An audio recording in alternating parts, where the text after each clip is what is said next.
Bapak Ibu sahabat Galilea yang diberkati oleh Tuhan Yesus, kembali kita ketemu di hari ini. Dan Bapak Ibu, mari kita siapkan diri sebelum kita beraktivitas. Mari kita berdoa. Segala hormat kemuliaan hanya bagi-Mu Bapa, di dalam nama Tuhan Yesus. Kami datang di hadapan-Mu dengan sukacita.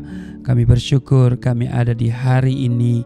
Terima kasih Tuhan, Engkau telah membawa kami sampai pada hari ini. Kami akan berkegiatan di hari ini. Sebelumnya kami akan baca, dengar, dan renungkan firman-Mu. Urapi kami, buka hati pikiran kami.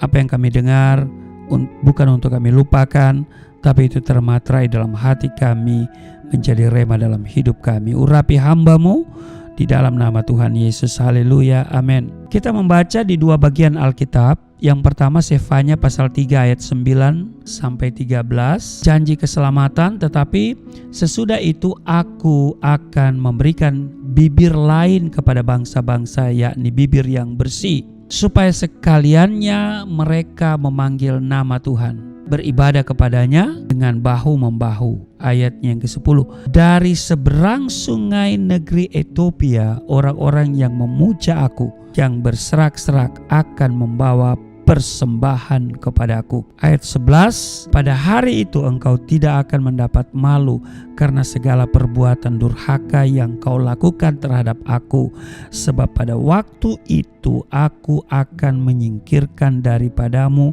orang-orangmu yang ria congkak, dan engkau tidak akan lagi meninggikan dirimu di gunungku yang kudus. Ayat 12. Di antaramu akan kubiarkan hidup suatu umat yang rendah hati dan lemah, dan mereka akan mencari perlindungan pada nama Tuhan. Ayat 13. Yakni sisa Israel itu, mereka tidak akan melakukan kelaliman atau berbicara bohong. Dalam mulut mereka tidak akan terdapat lidah penipu. Ya, mereka akan seperti domba yang makan rumput dan berbaring dengan tidak ada yang mengganggunya. Bagian yang kedua kita baca di Lukas pasal 1 ayat 45 sampai 55. Ini nyanyian pujian Maria. Ayat 46, lalu kata Maria, jiwaku memuliakan Tuhan. Ayat 47, dan hatiku bergembira karena Allah juru selamatku. Ayat 48, sebab ia telah memperhatikan kerendahan hambanya. Sesungguhnya mulai dari sekarang segala keturunan akan menyebut aku berbahagia. Ayat 49, karena yang Maha Kuasa telah melakukan perbuatan-perbuatan besar kepadaku, dan namanya adalah kudus. Ayat 50, dan rahmatnya turun-temurun atas orang yang takut akan dia. Ayat 51, ia memperlihatkan kuasanya dengan perbuatan tangannya dan mencerai-beraikan orang-orang yang congkak hatinya.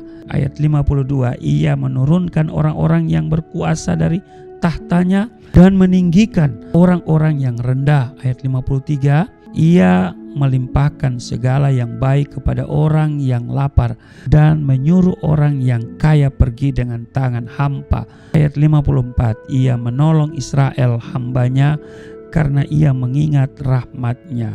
Ayat 55, seperti yang dijanjikannya kepada nenek moyang kita, kepada Abraham dan keturunannya untuk selama-lamanya. Demikian dua bagian Alkitab yang kita baca. Nah, Bapak Ibu, Nabi Sefanya adalah keturunan Raja Hizkia, seorang nabi yang menyampaikan pesannya pada tahun-tahun terakhir abad ke-7 sebelum Masehi. Kira-kira dalam dasawarsa sebelum pemerintahan Yosia melakukan perbaikan di bidang agama pada tahun 621 sebelum Masehi. Isi buku Sefanya antara lain mengenai ancaman akan datangnya malapetaka dan kehancuran berbagai hukuman akibat dari penyembahan dewa-dewa bangsa Yehuda. Yerusalem akan dihancurkan, tetapi dikatakan akan ada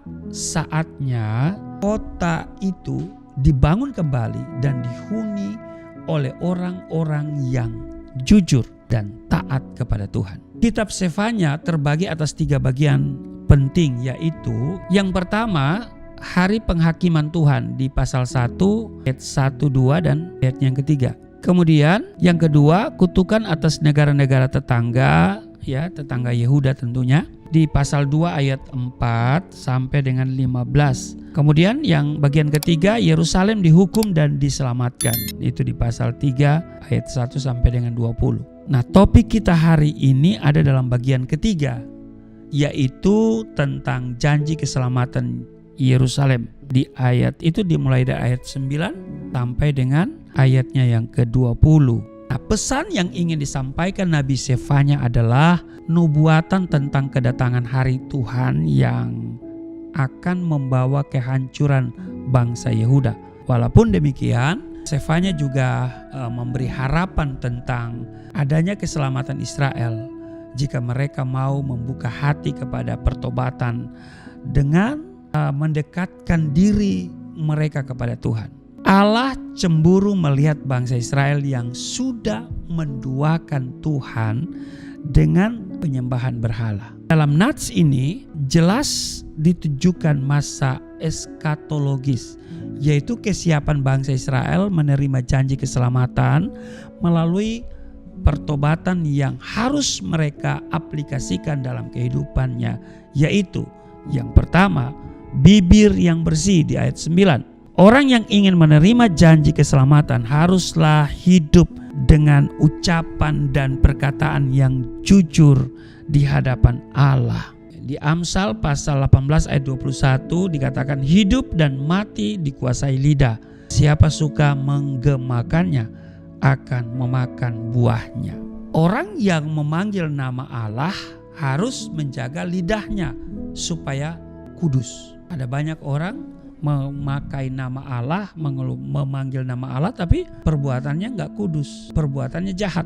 Banyak orang terjebak oleh ucapan atau perkataannya sendiri karena tidak bisa menguasai bibir dan lidahnya. Nah, hendaklah setiap orang berpikir dulu akibat dari perkataannya sebelum diucapkannya. Kalau memang tidak penting atau mungkin bisa menyakiti orang lain, lebih baik tidak diucapkan. Karena di Matius pasalnya yang kelima ayat 18 dan 19 dikatakan begini, tetapi apa yang keluar dari mulut berasal dari hati, dan itulah yang menajiskan orang. Ayat 19, karena dari hati timbul segala pikiran jahat, pembunuhan, perzinahan, percabulan, pencurian, sumpah palsu dan hujat.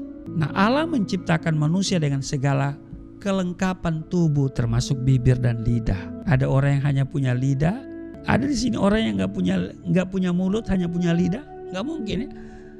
Hanya punya mulut nggak punya lidah, ya terkecuali buaya.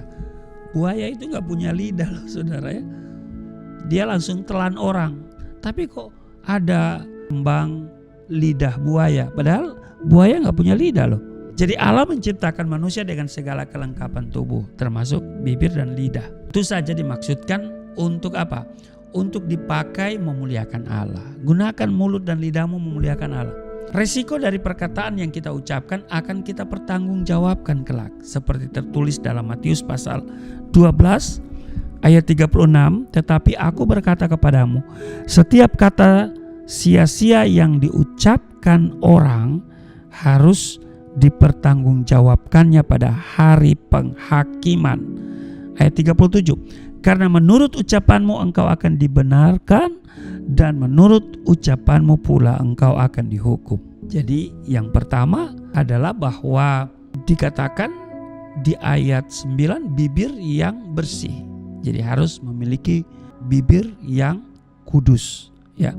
Yang kedua disampaikan, ya, dikatakan bahwa bangsa yang tercerai-berai akan bersatu kembali untuk memuji Tuhan. Itu di ayat 10.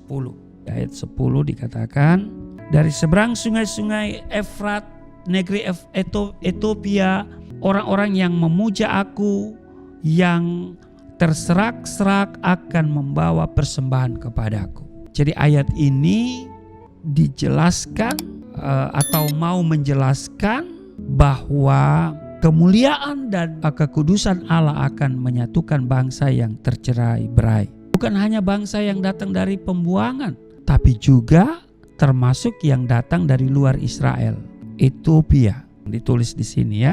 Nah, Allah dengan setia menunggu pertobatan orang-orang berdosa itu, meninggalkan jalan-jalannya yang jahat, kembali kepada kebenaran Allah. Allah menginginkan semua bangsa kembali dan berbalik kepadanya. Filipi pasal 2 ayat 10 dan 11, supaya dalam nama Yesus bertekuk lutut segala yang ada di langit dan yang ada di atas bumi dan yang ada di bawah bumi, dan segala lidah mengaku Yesus Kristus adalah Tuhan bagi kemuliaan Allah Bapa. Yang ketiga yang mau disampaikan, menjadi orang yang rendah hati, itu ayat 11 dan 12. Dikatakan begini, pada hari itu engkau tidak akan mendapat malu karena segala perbuatan durhaka yang kau lakukan terhadap aku. Sebab pada waktu itu aku akan menyingkirkan daripadamu orang-orangmu yang ria congkak, dan engkau tidak akan lagi meninggikan dirimu di gunungku yang kudus. Ayat 12, di antaramu akan kubiarkan hidup suatu umat yang rendah hati dan lemah, dan mereka akan mencari perlindungan pada nama Tuhan. Ya, Sefanya pasal 3 ayat 11 dan ayat yang ke-12. Nah, jadi orang yang hidup dalam kerendahan hati akan menjadi tempat kediaman Allah dan akan mendapat berkat dari Tuhan. Mereka akan hidup dalam kebenaran dan sukacita. Di sana tidak ada lagi kelaliman, tidak ada lagi penipuan dan juga kebohongan. Yang ada hanyalah ketenangan dan kenyamanan yang digambarkan bagaikan domba yang sedang makan rumput dan tidak ada yang mengganggunya. Di ayat 13 ini, kalau kita lihat di ayat 13, yakni sisa Israel itu, mereka tidak akan melakukan kelaliman dan berbicara bohong, dan mulut mereka tidak akan terdapat lidah penipu. Ya, mereka akan seperti domba yang makan rumput dan berbaring dengan tidak ada yang mengganggunya. Ini mengandung makna eskatologis tentang suasana Yerusalem baru, di mana setiap orang percaya yang mau bertobat dan setia kepada Allah akan mendapatkan tempat di Yerusalem baru. Di sana tidak ada penderitaan dan tangisan, sebagaimana digambarkan dalam Wahyu pasalnya yang ke-21 ayat 4, dan ia akan menghapus segala air mata dari mata mereka, dan maut tidak akan ada lagi perkabungan atau ratap tangis atau duka cita, sebab segala sesuatu yang lama itu telah berlalu. Indah kan? Tuhan buat indah pada waktunya. Jadi Bapak Ibu, biarlah kita selalu memiliki pengharapan di dalam Kristus, karena Tuhan memberikan kita pengharapan dan janji keselamatan daripada Dia sendiri. Amin. Yesus memberkati. Mari kita berdoa. Terima kasih untuk hari ini. Kami belajar dari firman-Mu, kiranya kami semakin memiliki hati yang melekat kepadamu. Berkati seluruh sahabat Galilea dalam kegiatan mereka, lindungi, tidak ada yang celaka, tidak ada yang sakit. Di dalam nama Tuhan Yesus, amin.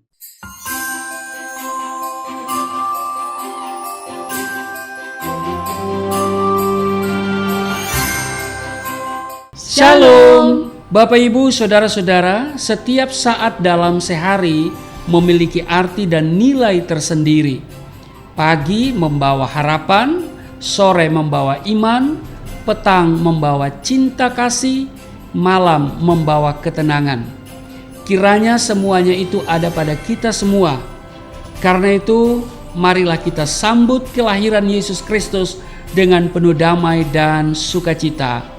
Selamat merayakan Natal Yesus Kristus 25 Desember 2024, dan selamat memasuki tahun baru 2025. Kiranya terang Natal akan tinggal di hati kita dan bersinar terang bagi keluarga dan sesama. Tuhan memberkati.